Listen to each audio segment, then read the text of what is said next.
It happened over a fitted sheet, which feels unfair because if my life was going to split into a before and after, I would have preferred something more cinematic than a laundromat that smelled like detergent and overheated metal.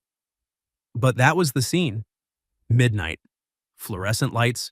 Two dryers humming like they had personal issues. My best friend standing across from me in one of my old college hoodies, trying to fold a fitted sheet like it had insulted her family.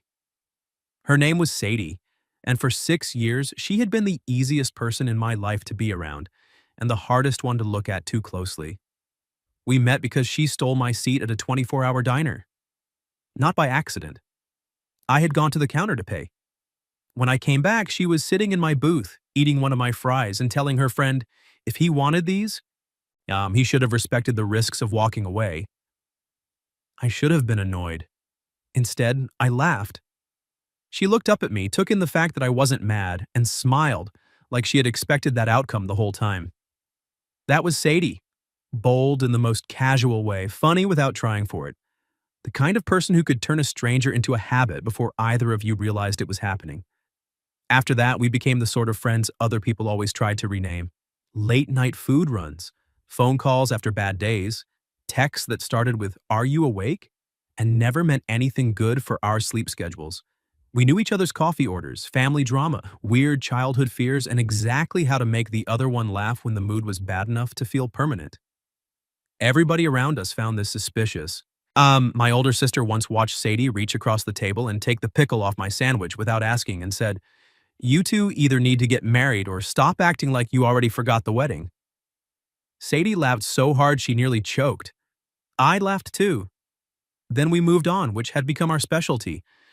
That was the arrangement. Something too close to name, so we didn't. Other people came and went.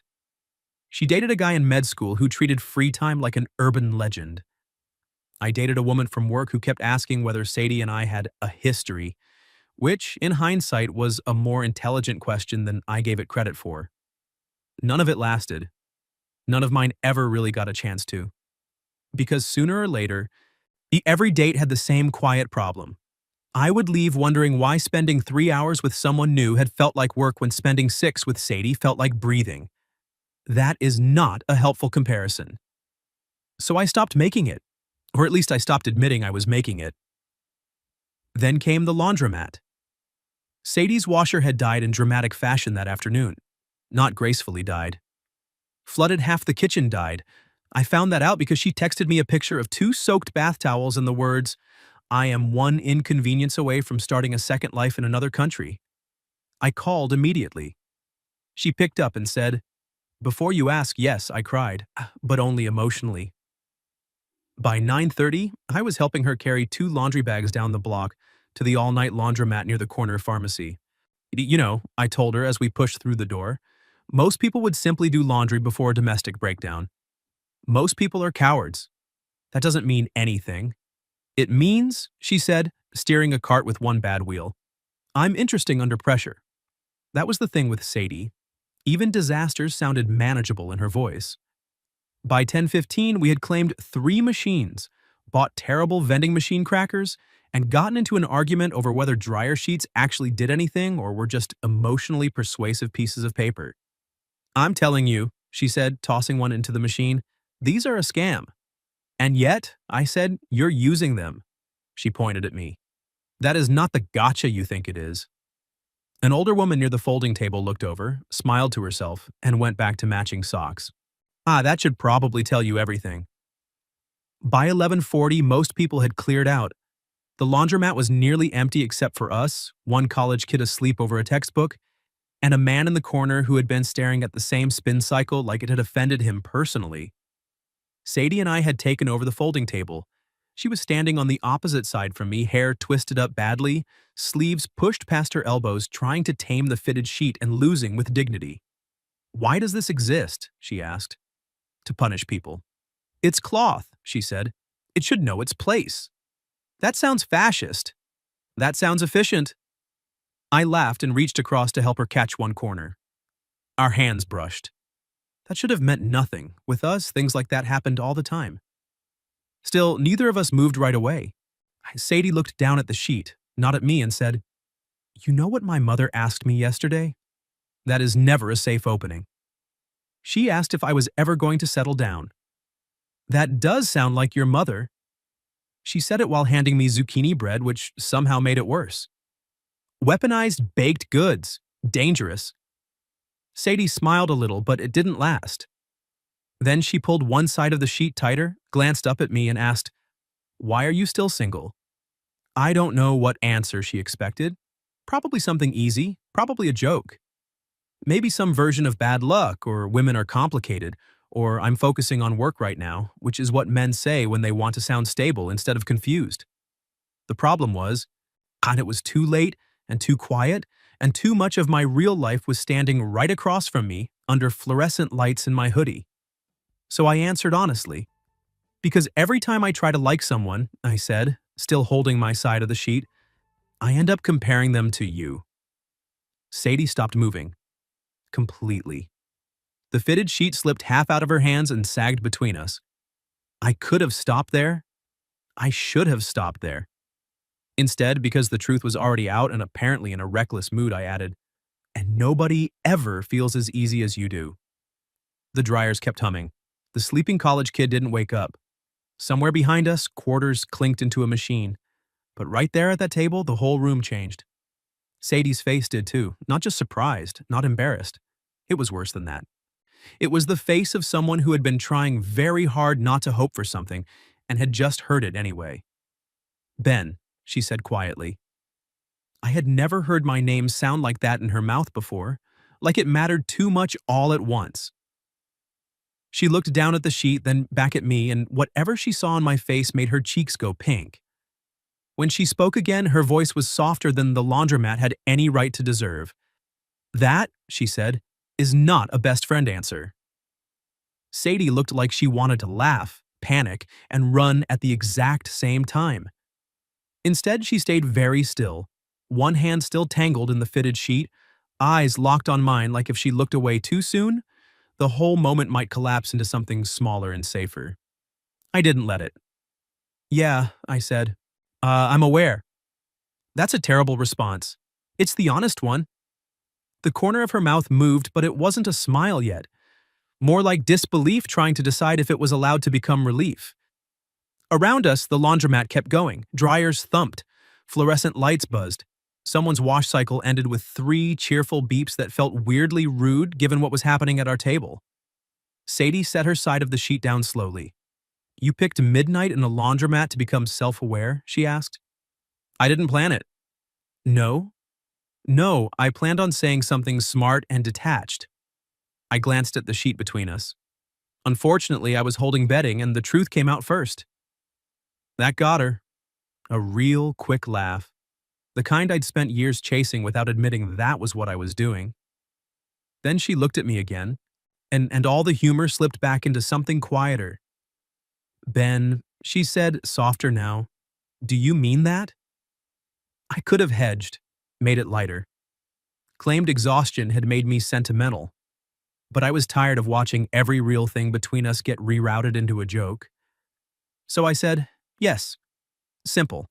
Clean. No place to hide." Sadie swallowed. The pink in her face deepened just a little, and suddenly I could see all the versions of this conversation she must have imagined before tonight. The easy ones, the impossible ones, the ones where I laughed and ruined everything. I hated that those were even options in her head. "I think," I said, "I've known something was wrong with me for a while." That lifted one eyebrow. "Wrong with you?" "You know what I mean. I'd like to hear you explain it." "Fair." I looked down at the folded towels beside us, and then back at her. I mean, every time I tried to date someone, it felt like I was grading them against a standard they didn't know existed. I smiled without meaning to, and the standard was you. Sadie stared, not shocked anymore. Just listening with that dangerous stillness people get when the thing they've wanted is finally happening, and they're afraid to move too quickly in case they scare it off. I kept going. "You're the person I want to call first. You're the person I want sitting next to me when something goes wrong. Half my week is built around whether I'm going to see you, and I've been pretending that's just convenience because I was too much of a coward to ask what it actually meant. Her eyes dropped for a second. When she looked back up, they were brighter. That, she said quietly, is a little unfair. I know. No. I'm really. You don't get to say something like that this casually. This is casual? You're standing in front of me holding a pillowcase like you just announced the weather. I looked down. She had a point. That does weaken the moment. It destroys the moment. Despite herself, she smiled. And once she smiled, it got easier to breathe. Not easy. Just possible again. I let go of the pillowcase and stepped around the folding table. Slowly enough to give her room. Slowly enough that if she wanted to turn this back into a joke, she could. She didn't. She just watched me come to her side like she was trying very hard not to hope too visibly. How long? I asked. Sadie laughed once under her breath.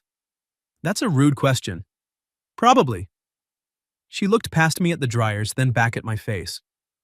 Since your birthday last fall. I frowned.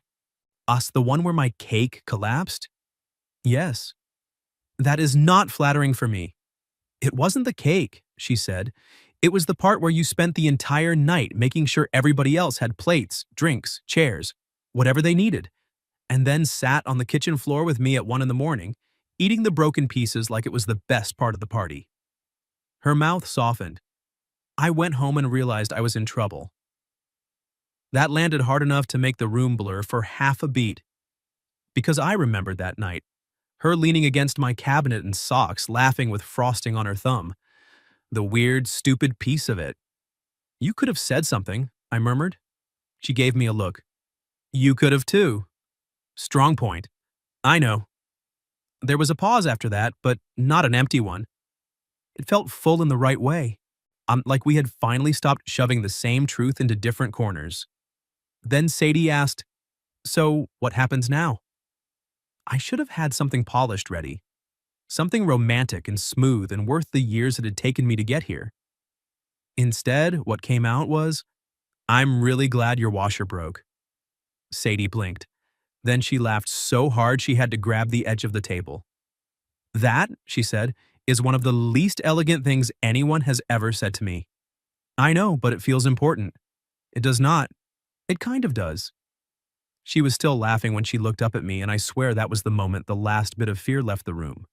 Because there she was, my best friend, my favorite person, the girl who had apparently been ruining her own dates by comparing people to me too. If the look on her face meant what I thought it meant. You're impossible, she said. And yet, that little smile again, warmer now, closer to home. Then she asked quieter, are you about to kiss me, or are we going to keep emotionally circling each other between industrial dryers until sunrise? I smiled. That sounds expensive. Ben. Yeah, I said, stepping closer. I am. I touched her face lightly, slow enough to let her change her mind. She leaned into my hand before I even finished. So I kissed her. Soft at first. Careful. The kind of kiss that doesn't feel sudden at all once it happens. Because some part of you has been moving toward it for years without admitting it. When we pulled apart, Sadie stayed close, smiling in that stunned, private way people do when something they've imagined too many times finally becomes real. Well, she murmured. That definitely changed my relationship with fitted sheets. I laughed against her forehead. That feels fair. No, it doesn't. It feels ridiculous. You started with the laundry emergency. My washer started it. Convenient legal defense. She kissed me again before I could say anything else, quicker this time, like she was confirming it still felt as good as the first one. It did. A little later, we actually finished folding everything, which I think deserves more credit than it's getting.